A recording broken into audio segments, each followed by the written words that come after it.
Tarde, pessoal, tudo bem?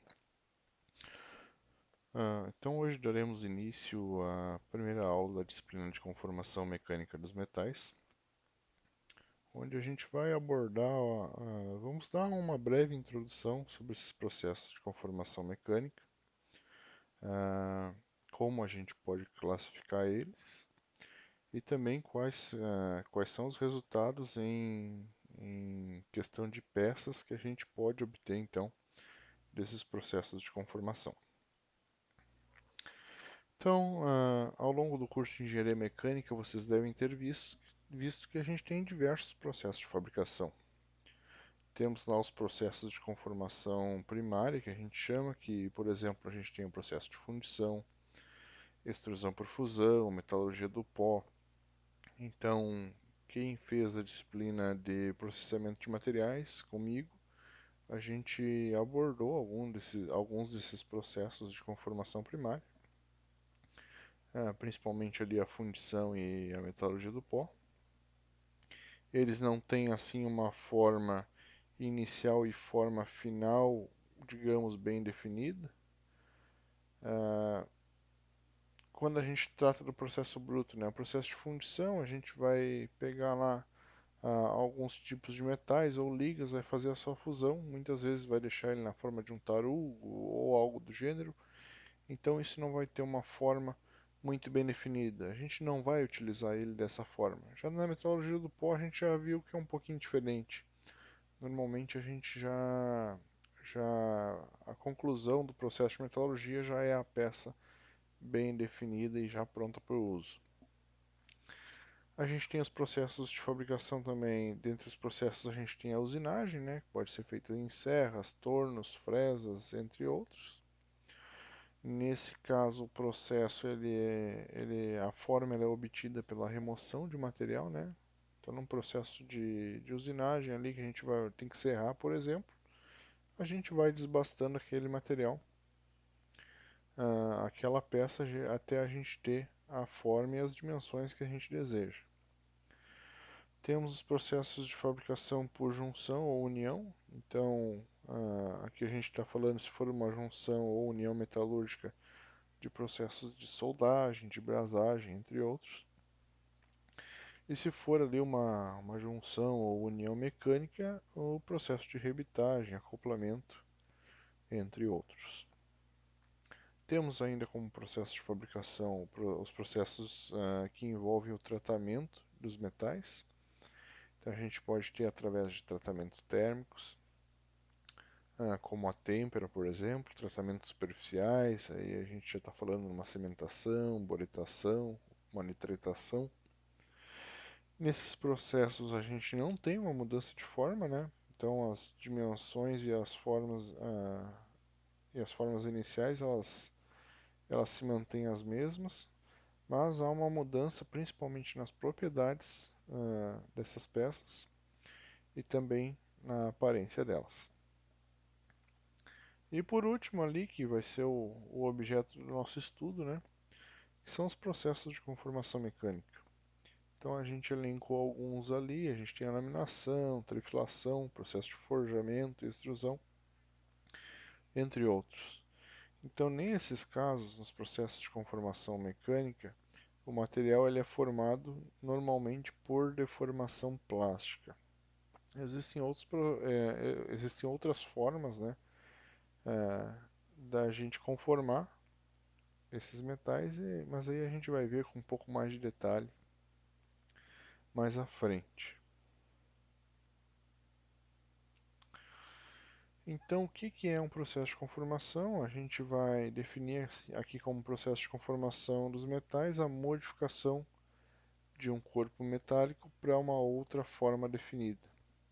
Então, esse corpo já está numa forma pré-definida, né? Ah, vinda lá de processos primários. E a gente quer dar uma outra forma qualquer. Então, por exemplo, lá eu tenho uma chapa. E dessa chapa aí eu quero fazer um processo de estampagem, quero fabricar uma panela, por exemplo. Então a forma inicial dela era uma chapa, eu vou transformar ela em uma outra forma, que é a forma de uma panela. Esse é só um exemplo, a gente tem vários outros processos, né? Então, os processos de conformação a gente consegue dividir eles em dois grupos, os que são os processos mecânicos, no qual essas mudanças, essas modificações de forma vão ser provocadas pela aplicação de tensões externas, sejam elas de tração, compressão ou cisalhamento. E vamos ter também os processos metalúrgicos, nos quais as modificações vão ser relacionadas às altas temperaturas e então as mudanças microestruturais desses metais. Então, os processos mecânicos são constituídos principalmente pelos processos de conformação plástica, nos quais então as tensões aplicadas normalmente elas são inferiores ao limite de resistência à tração dos metais. Se a gente for colocar aí uma tensão acima desse limite, esse metal vai acabar fraturando, né? E aí a gente não vai ter esse processo, essa conformação plástica definitiva. Temos também os processos de conformação por usinagem, então nos quais as tensões aplicadas aí sim são superiores a esse limite mencionado. Então a gente quer, por exemplo,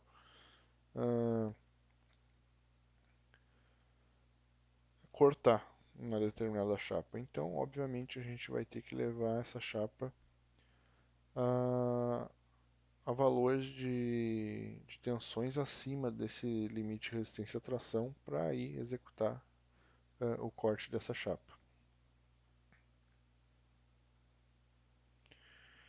E normalmente, cerca de mais de 80% de todos os produtos metálicos são submetidos em algum momento a um processo de conformação por deformação plástica.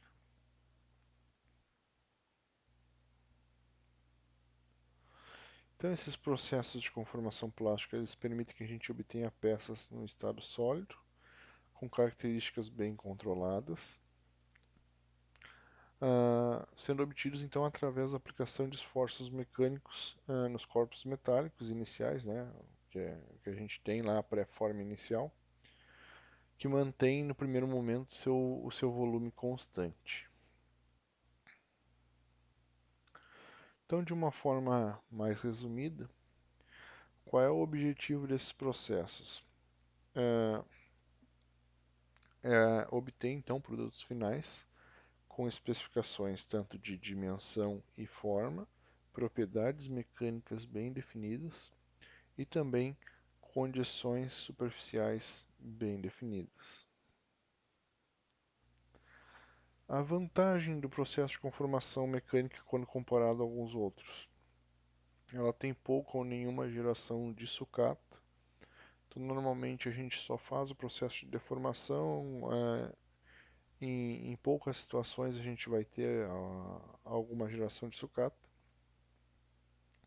Obtenção da forma final em um curto espaço de tempo. Então, normalmente a gente trabalha com processos automatizados que reduzem bastante o tempo de conformação dessas peças. Elas apresentam melhores propriedades mecânicas e metalúrgicas, então aí a gente está falando em uma melhor resistência mecânica, uma maior tenacidade. A questão de tamanho de grão pode ser melhor controlado também. Aqui a gente tem alguns processos típicos de conformação mecânica, então. Então a gente tem o processo de forjamento, né, que é um processo bem antigo. Então todo mundo já deve ter visto, quando a gente vê aqueles filmes de época, filmes bem antigos, né, onde eles aplicavam o processo de forjamento para a fabricação das espadas. Então é um processo que já vem de longa data, que então através do martelamento ali da aplicação do impacto a gente vai deformando o metal até a obtenção da forma que a gente quer. Pode ser feita a produção de facas também por esse processo, entre outros produtos. Temos também o processo de laminação. Então, laminação normalmente é aplicado para a fabricação de chapas. Então, quando a gente sai lá dos processos siderúrgicos lá, que a gente tem um lingote de aço, a gente vai executando processos de laminação ali para diminuir a espessura daquele lingote e a gente ter a produção dessas chapas. Temos os processos de trefilação também. O processo de trefilação ele é mais utilizado então para obtenção de arames. Temos processos de extrusão, embutimento profundo, estiramento de chapas, dobramento, cisalhamento, entre outros. Então a gente vai ver um pouquinho mais de cuidado, um pouquinho mais de tempo, algumas particularidades desses processos. Então, como eu comentei, o processo de conformação mecânica dos metais ele é muito baseado em cima da deformação plástica desses metais. Então, após o limite elástico, que é aquele limite quando a gente recorda lá das ciências materiais, que é aquela deformação que no momento que você libera a tensão, ela retorna ao estágio inicial. No momento que a gente passa esse limite elástico, a deformação ela se torna permanente, né? E aí passa para o que a gente chama de fase plástica. Na prática, qual é o significado dessa deformação plástica? A conformação mecânica é o significado prático. Então, é um processo de fabricação. No momento que a gente supera essa fase elástica, que a gente começa a trabalhar na fase plástica, a gente está conformando os nossos metais. E isso também vai ter um significado prático e também no comportamento em serviço dessas peças. O processo de deformação plástica ele pode ocorrer de três formas. A deformação por escorregamento, que a gente vai ver o que é esse escorregamento, do que a gente está falando. A deformação via movimento de discordâncias e a deformação por maclação. Então, as solicitações que os materiais têm no seu cotidiano normalmente são solicitações por tensões compressivas, trativas ou de cisalhamento. Então, da ciência dos materiais, a gente tira lá que normalmente os metais eles são menos resistentes ao cisalhamento do que resistentes à tração e compressão. E que ainda a tração e compressão a gente pode decompor ainda essas forças de tração e compressão em componentes de cisalhamento também. Então, o que a gente pode dizer dos metais é que eles normalmente eles se deformam pelo cisalhamento plástico ou pelo escorregamento de planos cristalinos. Então, o escorregamento desses planos, justamente, ele envolve normalmente o movimento de discordâncias.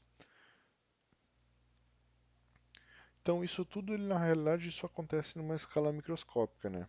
Então, essa deformação plástica ela nada mais é do que a resultante do movimento dos átomos desses metais ou dessas ligas quando a gente aplica uma determinada tensão. Então, quando a gente aplica uma determinada tensão, a gente acaba forçando, aplicando uma determinada força em cada um desses átomos e começa a modificar a relação que esses átomos têm uns com os outros. Então, a gente acaba modificando os processos de ligações desses átomos. O que acontece na prática? Normalmente esses átomos eles deixam de se ligar, ali um átomo vizinho ao outro, ele quebra aquela ligação e normalmente após a quebra dessa ligação, aquele átomo que se liberou, ele acaba se ligando a outro. Então, nos sólidos cristalinos, melhor dizendo aqui nos metais, esse processo né, é o que a gente geralmente chama de escorregamento de planos atômicos, que pode ser pelo movimento de discordâncias e também através da formação das máculas. Então, essa formação e movimento dessas discordâncias, elas têm um papel fundamental principalmente no aumento da resistência mecânica de muitos materiais. E uma das formas que a gente via lá nas ciências materiais de aumentar essa resistência mecânica era justamente através da restrição do movimento das discordâncias. Então, deformação por escorregamento. Então, normalmente isso acontece para os metais com estruturas cúbicas e suas ligas, que eles deformam-se predominantemente pelo cisalhamento plástico ou pelo que a gente chama de deslizamento. O que é isso? É onde quando um plano de átomos ele desliza sobre um plano vizinho uh, por cisalhamento. Essa tensão de cisalhamento necessária para produzir esse deslizamento é denominada então de tensão crítica de cisalhamento. Então, uh, é como a gente está vendo aqui na imagem, né? A gente tem aqui no primeiro momento o plano de átomos bem definidos, a gente tem uma tensão de cisalhamento sendo aplicada, e aí os átomos que estavam todos ligados aqui, eles começam a quebrar suas ligações e se ligando aos átomos vizinhos. Isso vai acontecendo repetitivas vezes até que ocorre um deslizamento total de um desses planos atômicos.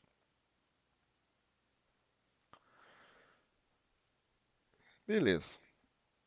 Mas a gente ainda pode classificar os processos de conformação plástica em função de outros critérios. Por exemplo, qual é o tipo de esforço predominante no processo de conformação?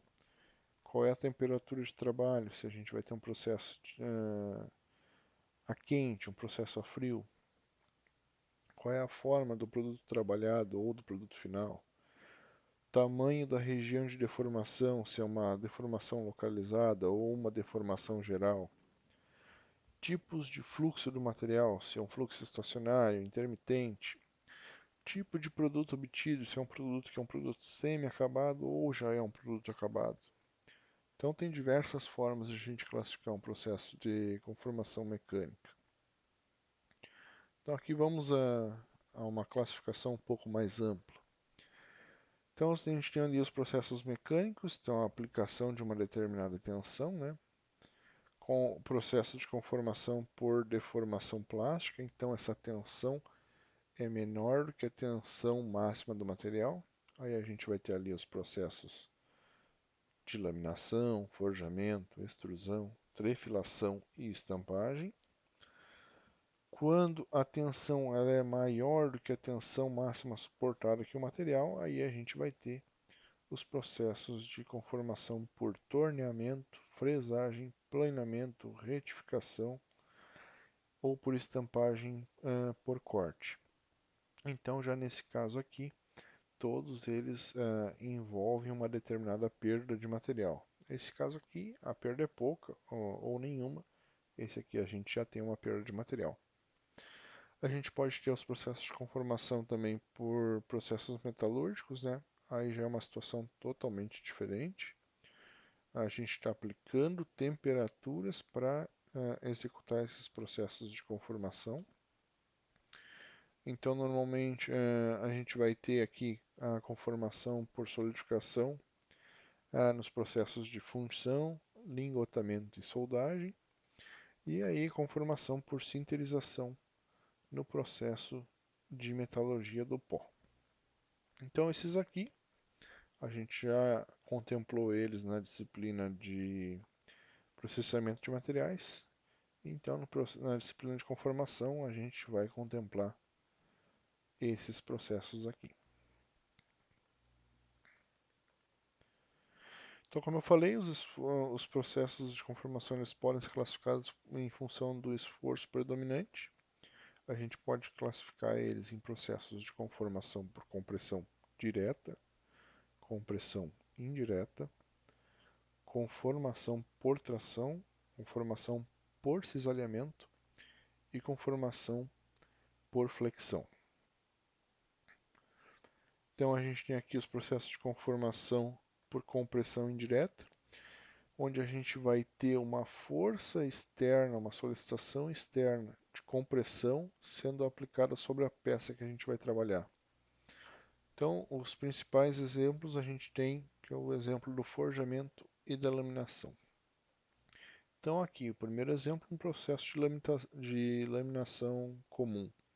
Então a gente tem dois cilindros de laminação e esses cilindros eles aplicam uma força de compressão, uma tensão de compressão sobre essa área.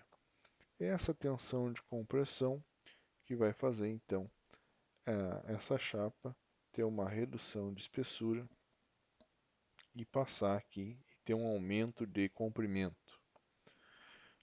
Então esses são processos que a gente chama de compressão direta. Um outro exemplo aqui, a gente tem os processos de forjamento. Então a gente vai ter uma matriz, vai colocar o metal bruto entre essa matriz e vai aplicar então repetidos golpes, então diversos impactos sobre essa chapa, e esses impactos vão gerar então uma solicitação de compressão nessas chapas. Aqui um exemplo de peças produzidas por esse processo de forjamento. Um exemplo ali, as bielas dos motores. Hoje em dia a gente tem já uma mudança um pouco desse cenário. Essas bielas já começam a ser produzidas por metalurgia do pó em função de algumas particularidades bem específicas. Processo de conformação por compressão indireta. Então, nesse caso aqui, a gente tem aplicado nas peças tanto tensões de tração como de compressão, porém as tensões que efetivamente vão modificar a forma dessas peças vão ser as tensões de compressão que são geradas da reação entre a matriz e a peça.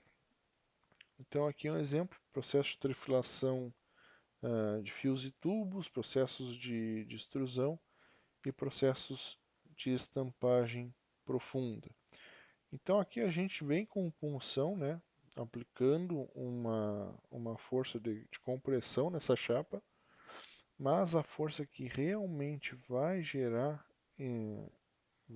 esse processo de deformação vai ser a reação entre a chapa e as paredes da matriz. Essa reação vai gerar uma força de compressão que acaba por deformar essa chapa. Então aqui o mesmo caso aqui, um exemplo de um processo de extrusão. Embora a gente tenha um êmbolo empurrando esse tarugo, a tensão que realmente vai executar o processo de conformação mecânica vai ser a força de compressão gerada no momento que esse tarugo tenta atravessar essa matriz. Vai ser essa força que vai gerar efetivamente o processo de conformação. Outro exemplo, processo de trefilação, né? Embora a gente venha tracionando esse arame aqui, o que realmente gera essa redução na seção dele, na seção transversal, é a força de compressão gerada pela passagem dele pela matriz. Temos ainda o processo de conformação por tração, né, que a gente comentou lá.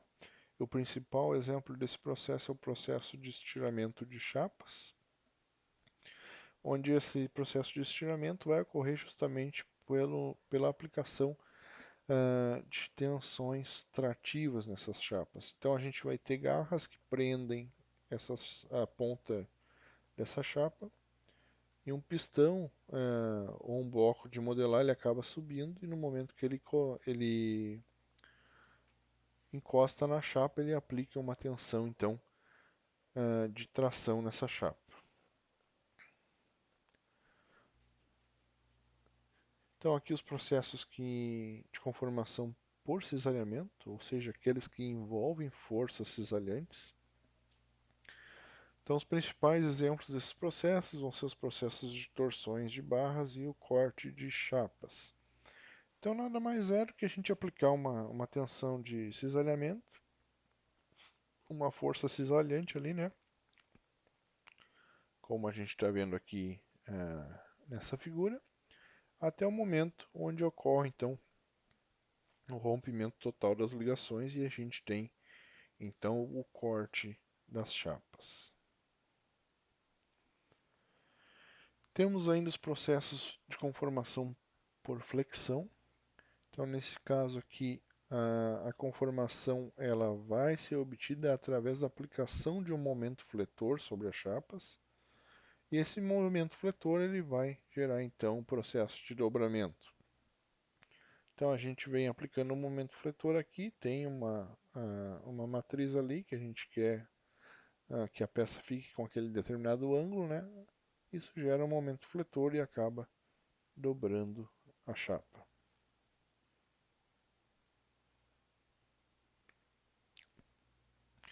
Então eu comentei também que a gente podia relacionar a conformação mecânica, classificar ela em função da temperatura de trabalho, né? Então normalmente a gente pode classificar os processos de conformação mecânica como processos de trabalho mecânico a frio ou trabalho mecânico a quente. O que determina isso aí é a temperatura de trabalho. Então quanto maior a temperatura de trabalho, a gente vai provocar nesse material os processos de recristalização, e quanto menor a temperatura de trabalho, onde a gente denomina de trabalho a frio, a gente vai executar uma modificação da microestrutura também, só que aí não está envolvendo o aquecimento dessa microestrutura. Então, para a gente classificar como trabalho a quente e a frio, normalmente a gente utiliza essa relação aqui. A classificação das faixas de temperatura de operação no processo de conformação mecânica. Então, trabalho a frio, a gente vai ter desde a temperatura ambiente até cerca de 0,3 vezes a temperatura de fusão do material. Aí alguns autores ainda têm uma classificação que classificam como trabalho amorno, que é entre 0,3 e 0,5 vezes a temperatura de fusão. Acima de 0,5 até 0,75 a gente tem o trabalho a quente. E acima disso a gente já está entrando no ponto de fusão do material. Então, no trabalho a frio, até cerca de 0,3 ali que a gente comentou, a gente provoca no material que a gente chama de efeito de encruamento. Esse efeito de encruamento ele leva a um aumento da resistência mecânica através da deformação plástica. Esse trabalho mecânico a frio ele permite principalmente aumentar a resistência mecânica de metais não ferrosos que não são endurecíveis por tratamentos térmicos. Então, normalmente, os materiais ferrosos a gente consegue executar tratamentos térmicos que levam ao aumento da dureza. E nos não ferrosos isso já se torna um tanto limitado. Então, a principal forma de executar isso é através do trabalho mecânico a frio. Então, o trabalho a frio ele ocorre abaixo da temperatura de recristalização, normalmente próximo da temperatura ambiente. Ocorre o fenômeno que a gente chama de encruamento. Isso já foi visto, isso normalmente é visto em ciências materiais.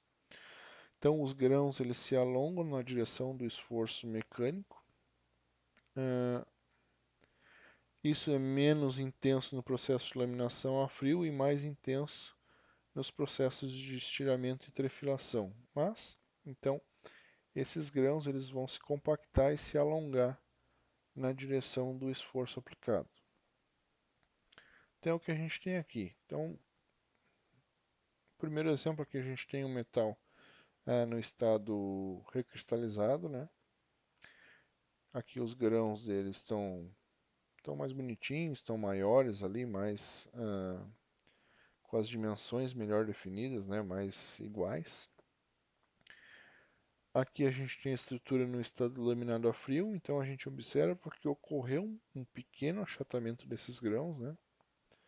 E aqui a gente tem a estrutura em um processo de estiramento a frio. Aí nesse caso sim a gente tem esses grãos bem mais alongados. Então, só para a gente ter uma noção ah, da resistência, vamos pegar nessa tabela aqui de dois aços diferentes. Primeiro ali um aço doce, um 1010, né? No estado normal, a gente tem uma resistência à tração de 33,6 kgfm por milímetro quadrado, um alongamento de 38% e uma dureza Brinell de 120. Quando trabalhado a frio, esse mesmo aço passa de 33,6 para 91,0 kgfm por milímetro quadrado. O alongamento dele diminui de 38 para 2% e a dureza desse aço passa de 120 para 265. A mesma situação a gente vê aqui para um aço inoxidável genérico aqui. A gente tinha lá uma resistência à tração de 77, passou para 129 quando laminado a frio. O alongamento reduziu de 60 para 9% e a dureza subiu de 165 para 380.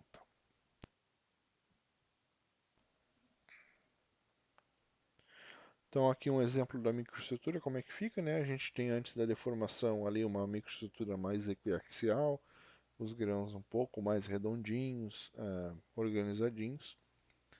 E depois da deformação a frio, a gente tem aqueles grãos ali totalmente alongados. Então, vantagens que a gente tem no trabalho a frio. Melhor controle dimensional, né? Quando a gente promove o aquecimento, a gente pode acabar promovendo o processo de expansão desse material também, né? A frio a gente não tem esses efeitos, então dá um melhor controle dimensional, um melhor acabamento superficial da peça.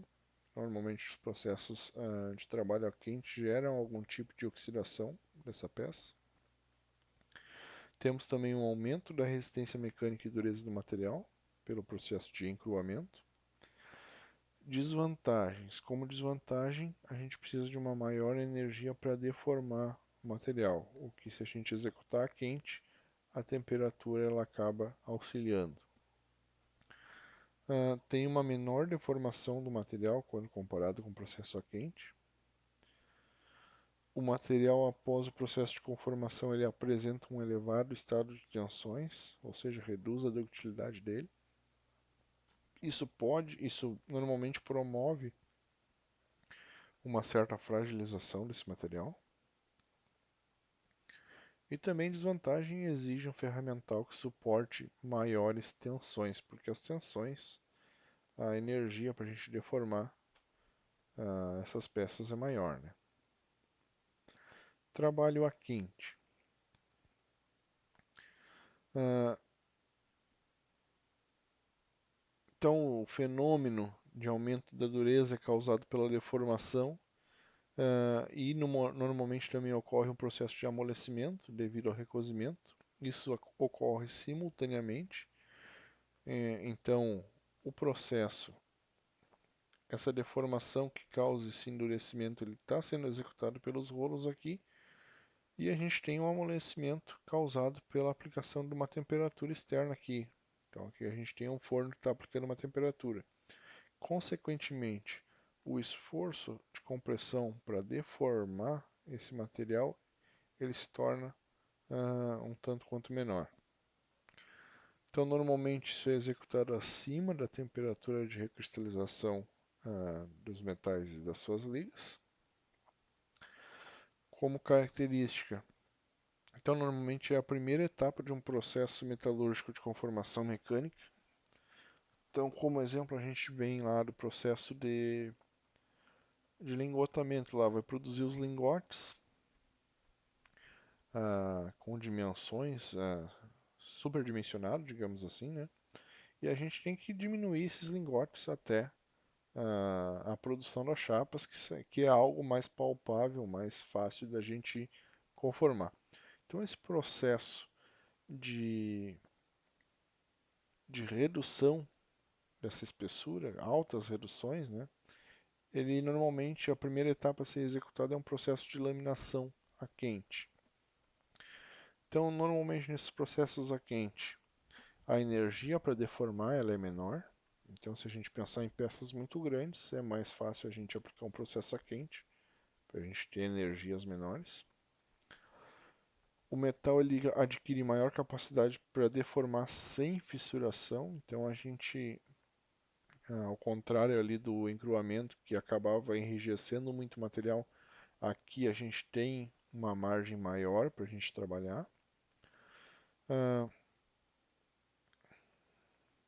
Porém, ele pode gerar algumas heterogeneidades na peça. Então, exemplo, algumas porosidades, algumas bolhas. Essas bolhas e porosidades vindas lá do processo de engotamento, elas podem ser eliminadas em posteriores trabalhos a quente. Então, o processo de laminação a quente pode acabar eliminando um pouco dessas bolhas e porosidades. A estrutura granular das peças que normalmente da fundição vem uma estrutura mais grosseira, ela é rompida e transformada em grãos menores. E a gente tem, por exemplo, lá em metais que já tem uma resistência mecânica bem alta, uma dureza bem alta, como o tungstênio, molibdênio e alguns outros, eles só podem então ser deformados por processos a quente. Se a gente executar processos a frio, esse material vai acabar fraturando e a gente não vai conseguir deformar. E nesse processo também normalmente ocorre o processo de recozimento que dá origem então ao crescimento dos grãos. Normalmente a gente tem um processo de recristalização, onde a gente forma novos grãos, e aí com a temperatura esses grãos eles acabam crescendo.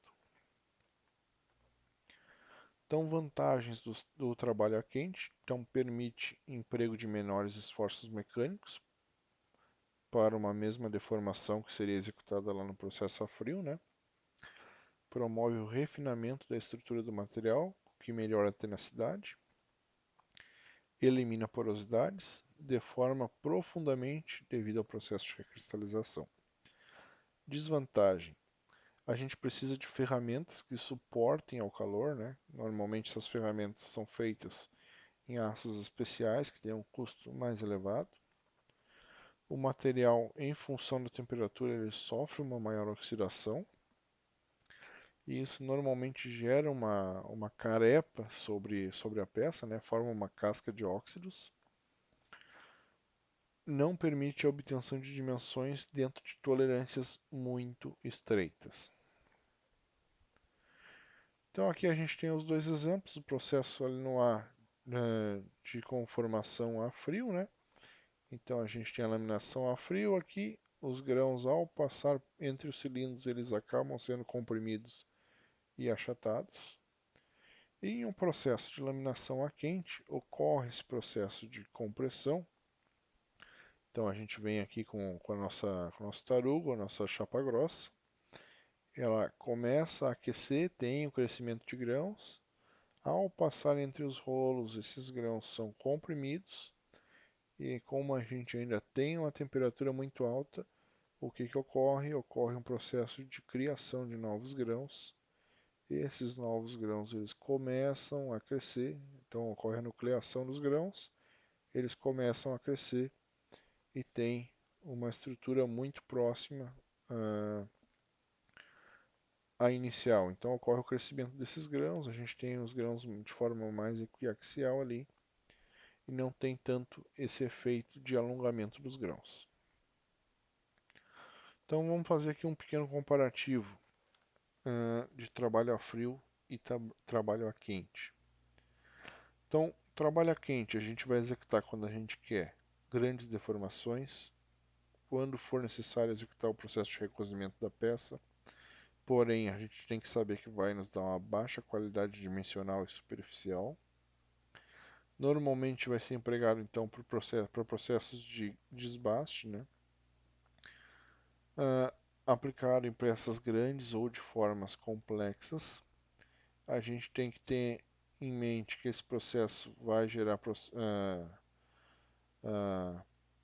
etapas de contração térmica nessa nossa peça, vai gerar um crescimento de grãos na peça e vai gerar também um processo de oxidação nessa peça. Trabalho a frio a gente vai executar quando a gente tem pequenas deformações, a gente quer deformar muito pouco a nossa chapa. Ele vai envolver então uma etapa de encruamento, ele vai nos dar uma elevada qualidade dimensional e superficial. Normalmente é um processo que ele é aplicado mais para a etapa de acabamento. No trabalho a frio a gente tem que ter em mente que a gente não entra, não trabalha tanto na fase plástica, então a gente tem ainda uma certa recuperação elástica, então após executar o processo de trabalho a frio, ele ainda recupera um pouco da porção elástica do material. E a gente tem equipamentos e ferramentas mais rígidos, que devem suportar então forças maiores. Então, aqui é uma pequena introdução dos processos. A gente tem como primeiro o processo de laminação. Então, nesse processo a gente quer modificar tanto a geometria quanto as dimensões de um corpo metálico pela passagem entre dois cilindros laminadores. Então, as deformações elas são provocadas então pela pressão desse cilindro sobre o material. Quanto maior a pressão, maior a deformação que a gente vai executar. Então a gente já vinha falando sobre esse processo de laminação. Aqui a gente tem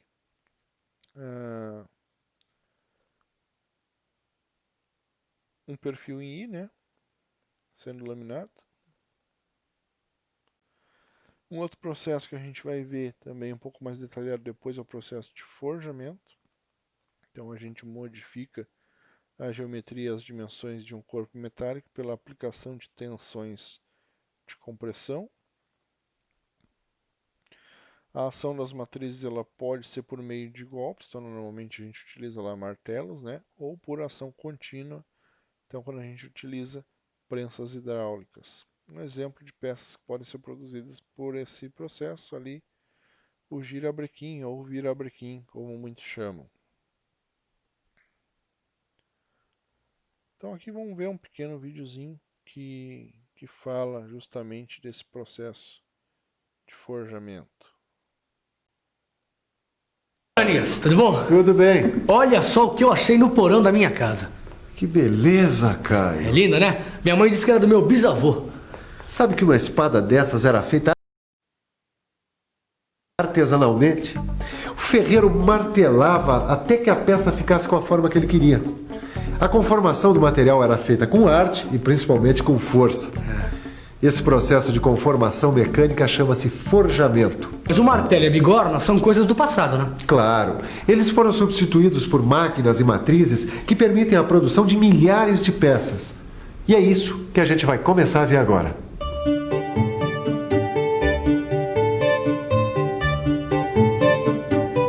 Joana, você sabe o que ele está fazendo? Sei, ele está malhando um material para fazer alguma coisa. Isso mesmo.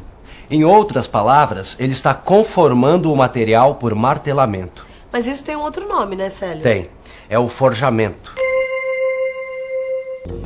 O forjamento é um processo de conformação mecânica que deforma o material por martelamento ou prensagem. É usado para a fabricação de produtos acabados ou semi-acabados de alta resistência mecânica.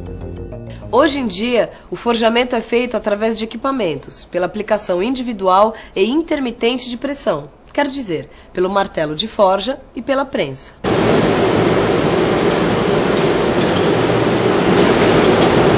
O forjamento por martelamento é feito com a aplicação de golpes rápidos e sucessivos no metal. A pressão máxima acontece quando o martelo bate no metal, decrescendo rapidamente de intensidade à medida que a energia do golpe é absorvida na deformação do material. O martelamento produz deformação principalmente nas camadas superficiais da peça.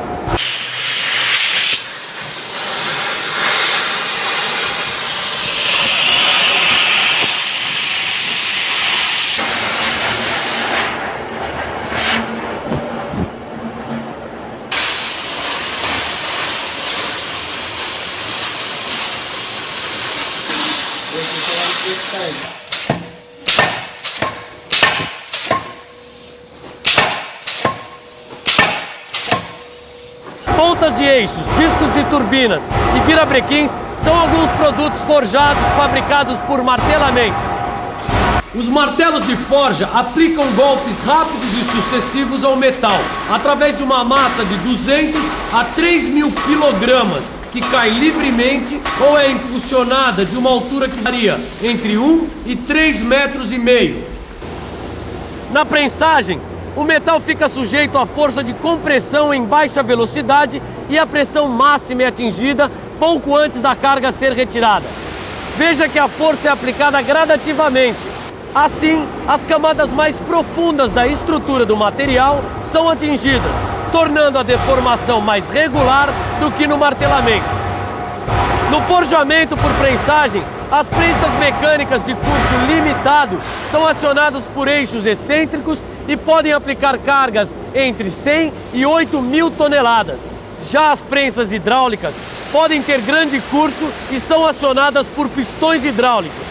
Sua capacidade de aplicação de carga fica entre 300 toneladas e 50.000 toneladas, mas elas são bem mais caras.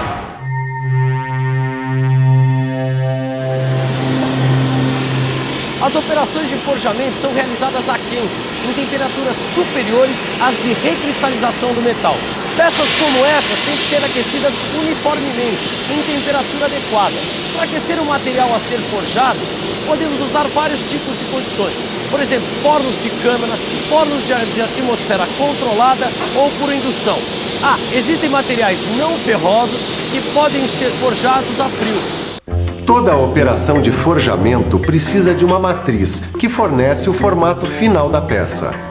Elas são submetidas a altas tensões de compressão, altas solicitações térmicas e choques mecânicos. Por causa dessas complicadas condições de trabalho, as matrizes são feitas de blocos de aços liga forjados e tratadas termicamente. E quando as solicitações são maiores, elas são fabricadas com metal duro.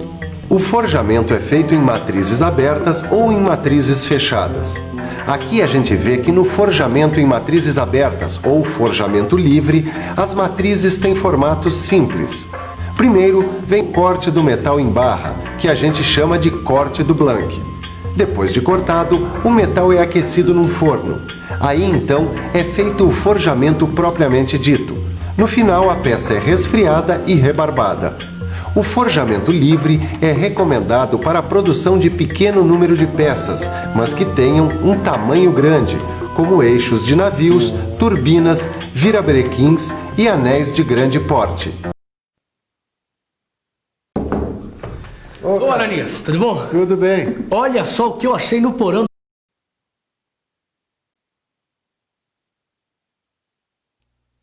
Bom, pessoal, acho que ficou mais fácil de entender com o vídeo, né, o processo de forjamento. Temos ainda também, então, o processo de extrusão. Então, esse processo também serve para a gente modificar tanto a geometria como as dimensões de um corpo metálico, mas aí, então, através da passagem por uma matriz. Essa matriz, ou seja, esse orifício, ele vai conferir a forma e as dimensões que a gente quer. Então, o principal exemplo é a fabricação de tubos e perfis.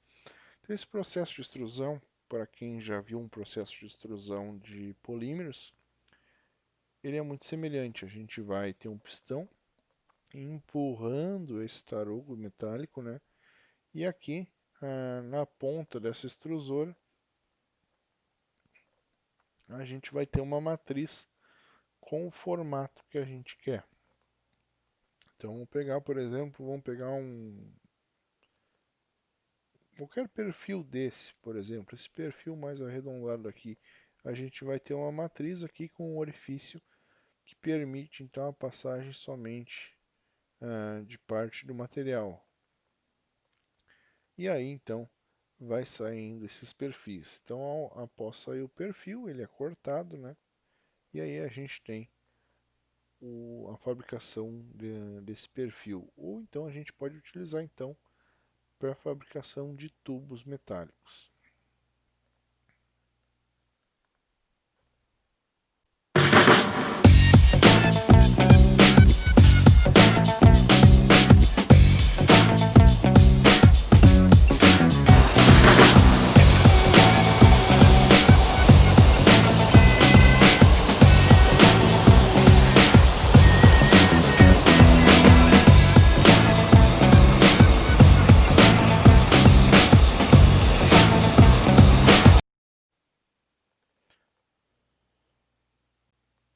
Então ali já está mostrando a parte de corte, né?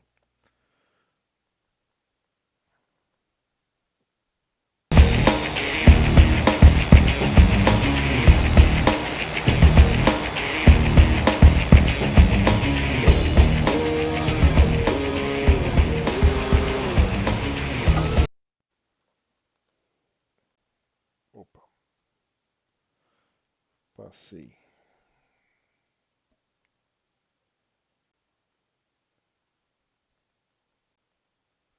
Vamos de novo, gente. Acabei tocando aqui e passou. Então ali ele está preparando essas barras maiores. E elas são colocadas, então, no trilho que vai levar ela para dentro da extrusora. E ali ele tem o processo de aquecimento dessa barra para facilitar, então, a passagem dela pela matriz. Então ela sai ali dentro do forno.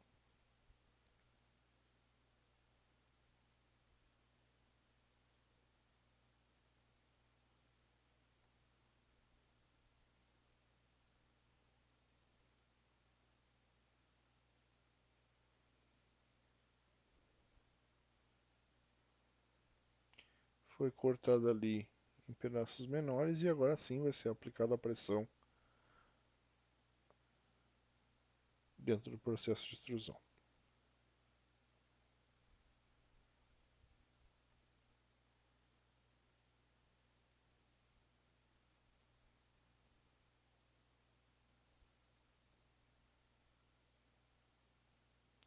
Aí ele está colocando a matriz, né? E ali vai sair o perfil, então, de alumínio.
Aí os perfis, depois de puxados, eles são cortados.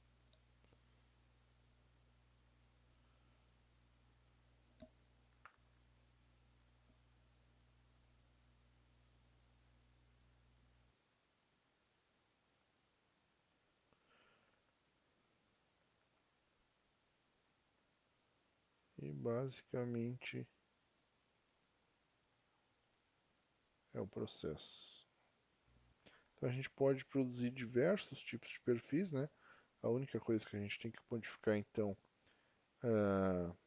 é a saída na matriz ali. E aí a gente modifica então o formato final das peças. Então, um outro processo de conformação muito utilizado é o processo de trefilação. Então, a gente obtém produtos de seções e geometrias diversas através do processo de trefilação. Então, é um processo que envolve forças trativas, né? Então, a gente executa, faz a tração desses produtos por uma matriz que vai definir o perfil do trefilato. Então, aqui a gente tem exemplo de matrizes, enfim, a gente pode dar diferentes formatos, né? O que a gente precisa mudar também é a matriz, só que ao contrário do processo de extrusão, onde a gente aplicava uma força de compressão direta lá, né? Aqui a gente tem uma força de compressão indireta que vai ser executada então pela passagem desse metal aqui, dessa liga, através dessa matriz. O processo de trefilação normalmente ele é realizado a frio, então ele envolve uma etapa de encruamento, ou várias etapas de encruamento. São feitas pequenas reduções por cada passe, então a gente não consegue fazer grandes reduções, né? A gente tem que se fazer por etapas, digamos assim. Então, recozimento intermediário ele às vezes é necessário quando a gente tem uma queda na ductilidade associada ao aumento da resistência, então, o que provoca queda da conformabilidade. Então, enquanto a gente está executando o processo de trefilação, se por acaso for identificado que a conformabilidade está caindo, se está cada vez mais difícil reduzir a seção da peça, às vezes a gente tem que executar esse processo de recozimento aí para recuperar parte dessa conformabilidade.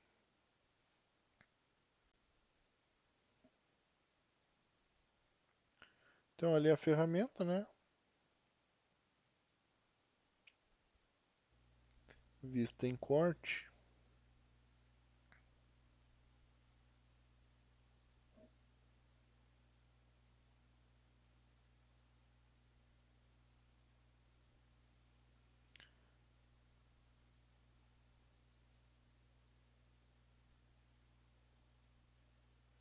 Só que ao invés da gente empurrar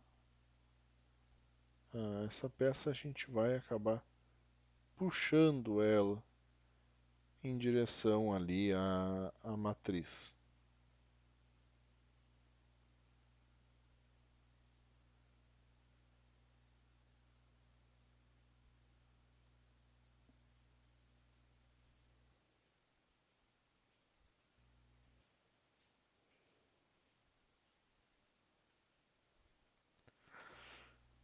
Mas isso não se preocupe que mais à frente a gente vai falar